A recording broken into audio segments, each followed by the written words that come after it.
Hi, I'm David, and I'm going to try to teach you something here that's really important with basic mathematics. Intersections are solutions. Every time you do an algebra problem, you're finding an intersection. So let's talk about that. Here's an equation where you have a line on the left-hand side of the equation. I'm going to use LS for left side, and there's a line there. This line has a y-intercept of 4, and it seems to go down 1 over 1, down 1 over 1. That's using the mx plus b form of the line and how I identified it. So let's sketch that line in. On the right-hand side of the equation, I'll use a different color. And I'll write RS. That's a parabola. Hopefully you recognize a parabola because it's a degree 2 polynomial. The highest exponent is 2. So it's a parabola, quadratic polynomial. So let's try to graph the parabola. A good way to try to graph it is via the factors. If you can factor it, you can easily find the key elements of a parabola. So I'm looking for factors of 4 that have a difference of 3, specifically negative 3. And the reason I say difference is because when there's a minus sign there, it's always going to be a difference in the factors because one's positive, one's negative. So that's why I know I was looking for a difference. So I look at my factors, 2 and 2, no, 4 and 1, yep, that's it. Always list your factors out, okay, and that way it's easier to find them.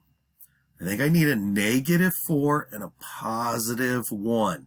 Let me check my middle term by checking that inside and outside. So that's a negative 4x and a positive 1x. Yep, I'm feeling confident about this right now. Favorite question is what makes 0? What makes 0?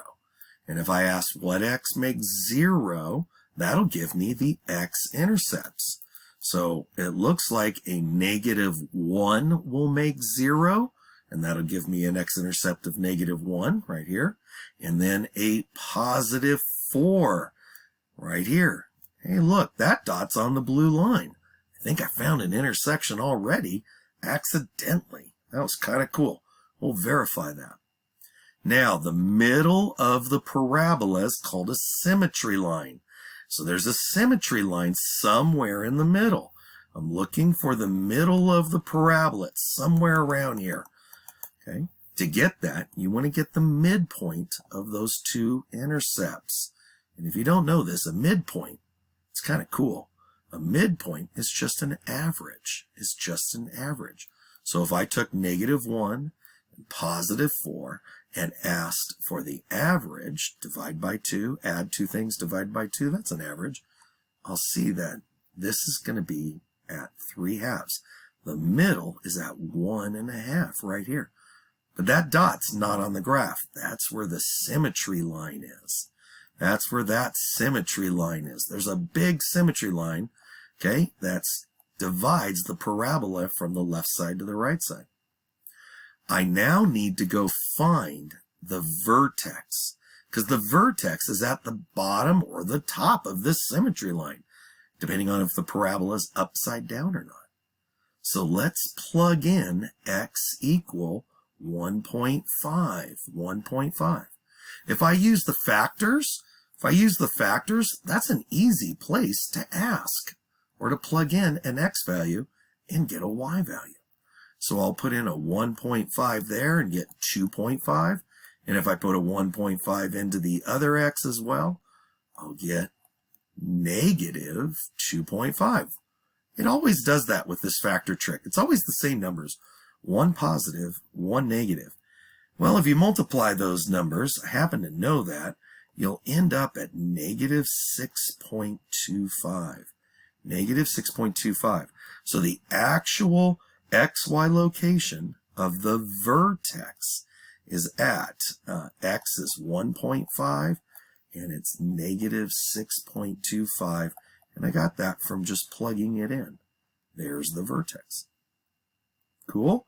There's also a y-intercept. You might remember the y-intercept is the constant because that's when x is 0. And you can get another dot on the other side if you like. I think we have enough dots to sketch our parabola. Here we go. I'm not very good at drawing the parabola on my drawing board. It's much better doing this when we were live and not in COVID times, huh? Okay.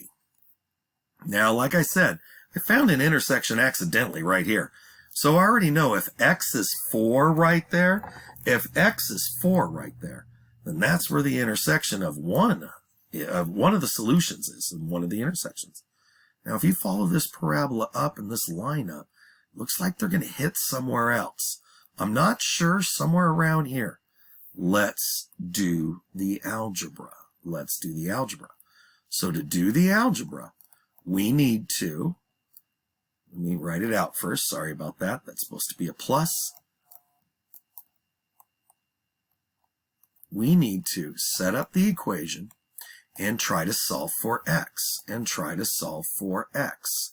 So if I try to solve for x, I can't collect the x's because it's a degree 2 polynomial with a linear term, if that makes sense. So I've got to set equal to 0. This is called polynomial algebra. It's when you actually set equal to 0, factor, and ask what makes 0. It's kind of cool. So I'm going to add x to both sides here and subtract 4. I'm going to do this to both sides. Okay, so if I add x to both sides, I get 0. If I subtract 4 on that side, I get 0. So nothing left. I'm setting equal to 0 by basically getting one side to be 0. If I'm adding x, the other side has an x squared. Looks like a minus 2x. That's the negative 3x with the x.